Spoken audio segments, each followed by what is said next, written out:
మాట్లాడుతూ రమ్మని నారాయణ గోపాలను వేడుకొని వస్తున్నాను దేవతత్వాలను పిల్లలందరూ లోబడి జీవించండి భగవతి తల్లిదండ్రులైన ఏ విధానం నుంచి దేవ మీరు నాకు ఇస్తున్నామని దేవనైనా చూపించమని దేవ ప్రారంభం నుండి మీకు వరకు మీరే తోడుగా సహాయం చేసి ఉన్నతమైన ప్రభావాన్ని పొందడమని ఇతరుల సహాయం కోరుకుంటూ అడుగుతున్నారు ఏసు కృష్ణ వేడుకుంటున్నాను మాట్లాడలేదు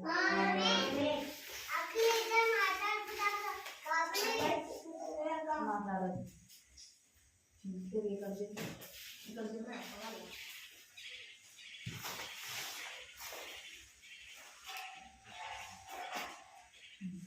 ఒక మాట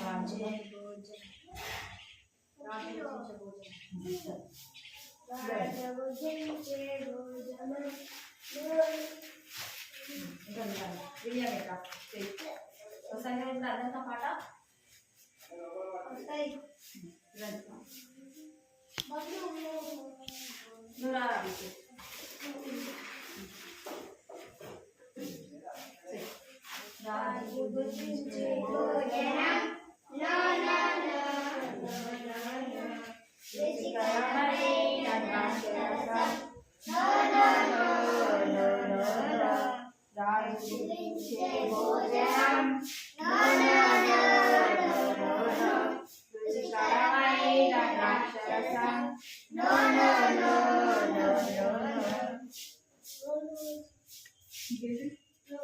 నోను చెప్పదనియేను శాకాహారం చాలు చాలు నోను చెప్పదనియేను శాకాహారం చాలు చాలు రాజు గురించే భోజనం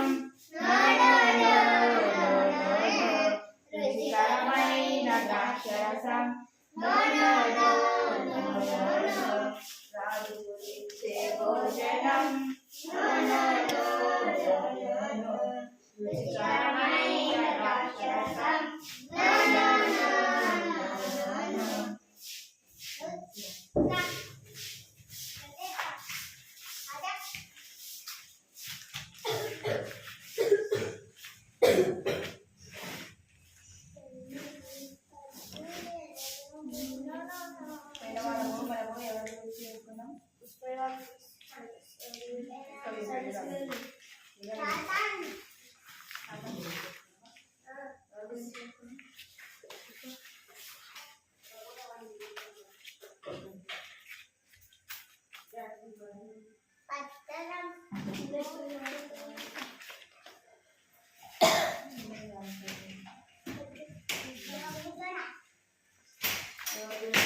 ఇతని పేరు ఏం పేరు అని రాజు రాజు రాజు యొక్క కుమారుడు. అంటే రాజ్ కుమార్ ఏ విధంగా ఉండేవాడు? పాపం చేసి పాపంలో జీవిస్తున్నటువంటి వ్యక్తి. అయితే ఈ రాజ్ కుమార్కి నేను పాపం నుండి ఏ విధంగా బయటపడగలను, ఏ విధంగా ఈ పాపం నుండి ఎవరు విడిపిస్తారు అని ఇతను చింతిస్తా బాధపడతా ఉంటాడు. ఎవరైనా సరే పాపం చేయడానికి ముందు ఇక విధాలుగా ఆలోచిస్తూ ఉంటారు కదా. పాపం చేసేటప్పుడు బాగానే ఉంటుంది, పాపం చేసిన తర్వాత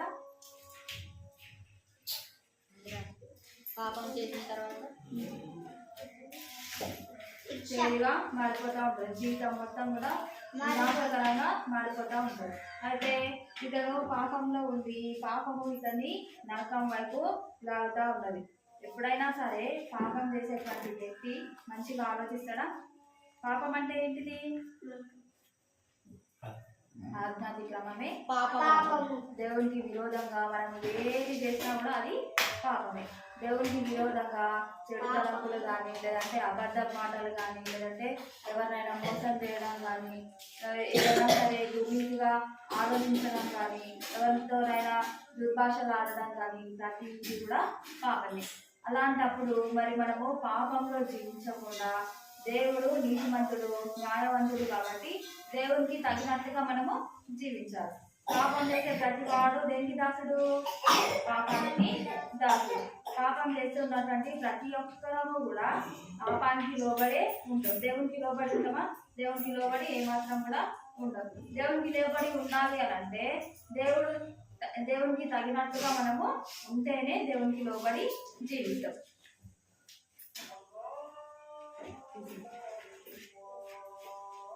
దేవునికి లోబడి ఉంటే మనము నీతివంతులుగా న్యాయవంతులుగా మనము తీర్చబడతాం. ఫస్ట్ మనల్ని అంటే ఫస్ట్ దేవుడు తాను ప్రేమించి తన స్వరూపం చొప్పున ఆదాముని హవ్వని చూపించింది కదా, నిర్మించింది కదా. నిర్మించినప్పుడు వారు కూడా దేవునికి లోబడి దేవుని ప్రేమించాలని దేవుడు వాళ్ళని తన స్వరూపం చొప్పున ఏర్పాటు చేసింది. తన స్వరూపం చొప్పున ఏర్పాటు చేసినప్పుడు దేవుడు వాళ్ళని ఎంతగానో ప్రేమిస్తూ ఉన్నాడు. కానీ ఆదాము హవ్వ దేవుడి మాటకు లోబడి జీవించలేకపోయారు కదా. దేవుడి మాటకు లోబడి జీవించలేకపోయారు. దేవుడి మాటని తృణీకరించారు. వినోదన ఫలాన్ని తిన్నారు. వాళ్ళు దేవుడి మాటకి ఆజ్ఞకి లోబడి జీవించలేకపోయారు. ఇంకా వాళ్ళు దేవుడికి అవిధేయులుగా మారిపోతూ ఉంటారు. ఈ రాజ్ కుమార్ కూడా వాళ్ళ నాన్న రాజ్యాన్ని ఏలేటువంటి రాజు కాబట్టి పాపాన్ని అంతటినీ కూడా జయిస్తూ ఉండడు. ఆ పాపానికి జయాన్ని పొందినటువంటి తండ్రిలాగా ఉండకుండా పాపానికి దాసుడిగా ఈ రాజ్ కుమారు ఉంటూ వచ్చింది. ఈ రాజ్ కుమార్ లాగే మనం కూడా ఎన్నో మార్లు దేవునికి అవిధేయులుగా జీవిస్తూ దేవుడిని దుఃఖపెడుతూ దేవుడిని బాధ పెడుతూ మనము అందరం కూడా జీవిస్తూ వచ్చినాం. ఇంకా ఈ రాజ్ కుమారు ఈ పాపం నుండి నన్ను ఎవరు విడిపిస్తారు, ఈ పాపం నుండి నన్ను ఎవరు రక్షిస్తారు అని చాలా బాధపడతా ఉన్నాడు. బాధపడతా ఉన్నప్పుడు ఇంకా ఎదుటి వాళ్ళు ఉంటారు కదా. ఇప్పుడు క్లాస్లో ఒక ఇద్దరు ఫ్రెండ్స్ ఉన్నప్పుడు ఒకరికి 90 మార్క్స్ వచ్చినాయి, ఇంకొకరికి 82 మార్క్స్ వచ్చినాయి. అయితే ఫస్ట్ ఎవరు చెప్తారు? నాకు మంచి మార్క్స్ వచ్చినాయి రా అని చెప్తారా? చెప్పుకోవాలి కదా. ఫస్ట్ నీకేం మార్క్స్ వచ్చినాయి నువ్వు చెప్తానే నేను చెప్తా అంటారు కదా. చెప్తారా? ఫస్ట్ చెప్పగానే మార్క్స్ నీకు ఎన్ని మార్క్స్ వచ్చినాయి రా అనగానే చెప్తారా? చెప్పాలి కదా. ఫస్ట్ నువ్వు చెప్పాలి. చెప్పిన తర్వాతనే నేను చెప్తా అంటారు కదా. కానీ ఈ రాజ్ కుమారు ఈ పాపం గురించి ఆలోచిస్తూ ఉన్నప్పుడు, ఈ పాపం గురించి నన్ను ఎవరు విడిపిస్తారు అని బాధపడుతూ ఉన్నప్పుడు, చింతిస్తూ ఉన్నప్పుడు మన యేసయ్య పాపుల రక్షకుడు, పాపాన్ని జయించేటువంటి గొప్ప సమర్థమైనటువంటి సర్వశక్తివంతుడు అని సువార్త ద్వారా తెలుసుకుంటాడు. ఎవరు తెలుసుకుంటారు? రాజ్ కుమారు తెలుసుకుంటాడు. ఆయన ఎంతో గొప్పవాడు, నీతిమంతుడు, న్యాయవంతుడు, సర్వాధికారి. ఆయన మనల్ని పాపం నుండి విడిపించడానికి లోకంలోకి వచ్చాడు. ఈ లోకంలో మన కోసము మనం పాపముల ద్వారా చేసేటువంటి ప్రతి క్రియకు మనం పొందవలసినటువంటి శిక్షణ అంతటినీ కూడా ఆ యొక్క దేవుడు తన సొంత కుమారుని మన కొరకు మరణానికి అప్పగించాడు. మన పాపం చేసే ప్రతి శిక్షకి మనం మాత్రమే మన పాపాలకి ప్రతి పరిహారాన్ని మనం మాత్రమే భరించాలి. మనం మాత్రమే ఆ శిక్షని పొందుకోవాలి. కానీ మనం పొందేటువంటి శిక్షని మనం పొందవలసినటువంటి ఆ యొక్క భారాన్ని అంతటినీ కూడా యేసుక్రీస్తు ప్రభు కల్వరి శిలువలో మన కొరకు పంచకాలన్నింటినీ పొంది కూడా ఆయన మన పాపములన్నింటినీ కూడా మన నుండి దూరంగా తీసివేయడానికి ఆయన కల్వరి శిలువలో తన ప్రాణాన్ని పెట్టింది. ప్రతి ఒక్కరూ కూడా దేవా నేను పాపిని, నన్ను క్షమించి తండ్రి, నేను నిన్ను దుఃఖపెట్టను, నీ యొక్క ఆజ్ఞలకు అనుగుణంగా నేను జీవిస్తాను తండ్రి అని ప్రతి ఒక్కరూ ప్రార్థించిరనుకోండి, ఈ నరకం నుండి ఈ పాపం నుండి ఆయన ప్రతి ఒక్కరిని కూడా విడిపిస్తాడు. ఆయన సొంత రక్షకునిగా సొంత బిడ్డగా ఆయన చేర్చుకుంటాడు ప్రతి ఒక్కరిని. ఎవరినైనా సరే ఆయన దూరం చేసేటువంటి వ్యక్తి కాదు. నీ దోషము ఒప్పుకొనము అంటే మన ప్రతి పాపాన్ని మనము దేవుని ఎదుట ఒప్పుకున్నాం అనుకోండి, ఆయన మన ప్రతి పాపం నుండి మనల్ని విడుదలని విమోచనని అనుగ్రహిస్తాడు. దేవా, పాపినైనా నన్ను కరుణించుము అని మనము ప్రార్థించినాం అనుకోండి, అప్పుడు దేవుని ఏదో భోజనం అనుకోండి, దేవుడు మన పాపాలన్నింటినీ కూడా క్షమించి మనల్ని ఆయన బిడ్డలుగా చేర్చుకుంటాడు. ఎవరైనా సరే మన సహాయం కోరినప్పుడు, మన దగ్గరికి వచ్చినప్పుడు మనము సహాయం చేయనుకో, నేను నీకు హెల్ప్ చేయనుకో అని చూసివేస్తామా? చూసివేయం కదా. మరి దేవాది దేవుడు ఆయన దగ్గరికి వచ్చిన వారిని ఎంత మాత్రం కూడా త్రోసివేయడు. ఆయన దగ్గరికి వచ్చి, దేవా నన్ను క్షమించు, నేను పాపిని అని మనము మోకరించి ప్రార్థించినాం అనుకోండి, అప్పుడు ఆయన మన సమస్త పాపాలన్నింటి నుండి మనకి విడుదలని విమోచనని అనుగ్రహిస్తాడు. ప్రార్థించుకుందామా?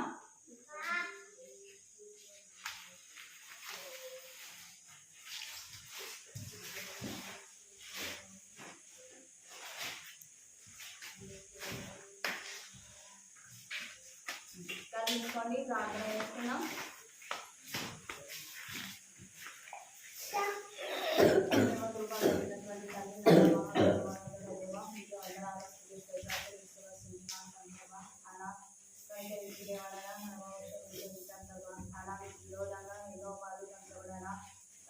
అబద్ధ పాటలు మాట్లాడుతుంటామైనా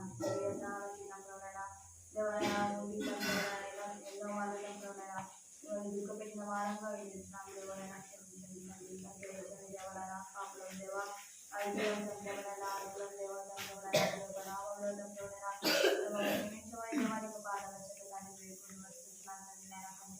ఎవరైనా కలిసని తంత్రమైనా పాపానికి లోబడి తీర్చినవాడు పాపములకు దాసుకొని తీసుకువస్తుంది. దాని పాపములైనా ఇతరులైనా పాపానికి దాసులుగా ఉండకుండా తంత్రులైనా నీకు ప్రేమకు మీరు దగ్గరగా కలిపత్రంగా మేము ఉండగలుగునని సంచరించండి దేవా, సహాయం చేస్తున్నది తంత్రవా. నా పిల్లలందరినీ దేవా మీకు కూడా జ్ఞాపకం చేసుకోండి దేవా. వ్యవసాయ విషయంలో, ఆరోగ్యం విషయంలో దానితో ప్రేమకు లోబడి జీవించే విధానంలో తండ్రి ఇలాంటి భయభక్తులు కలిగి ఉండే విధానంలో దేవతో సహాయం చేస్తున్నాను తంత్రవా. దేవనైనా ప్రతి ఒక్క వీడియోని తంత్రమైనా వీడియో యొక్క సంరక్షణలో భద్రపరుస్తున్నామని దేవనైనా వారి జ్ఞాపకం దేవ వారి మనలోని దేవ కుటుంబ జీవన జ్ఞానం తోడుగా ఉన్నది సహాయం చేస్తున్నామని చూపిస్తున్నామని ఎక్కువ సహాయం కోరుకుంటాడు వెళ్తున్నాడు. దేవాన్ని తగ్గించుకుంటూ నీకు కనుగొన్నామని సూచిస్తూ తంత్రమైనా రాబోయే రోజులలో తంత్రమైనా పిల్లలందరూ మీకు మంచి సాక్షిగా జీవించి ఎత్తున్నారు దేవనైనా నీకు కృషాన్ని ప్రతి ఒక్క బిడ్డకి దయచేస్తున్నామని అడిగి వెతుకులాడి వేడుకుంటున్నాను మా తండ్రి.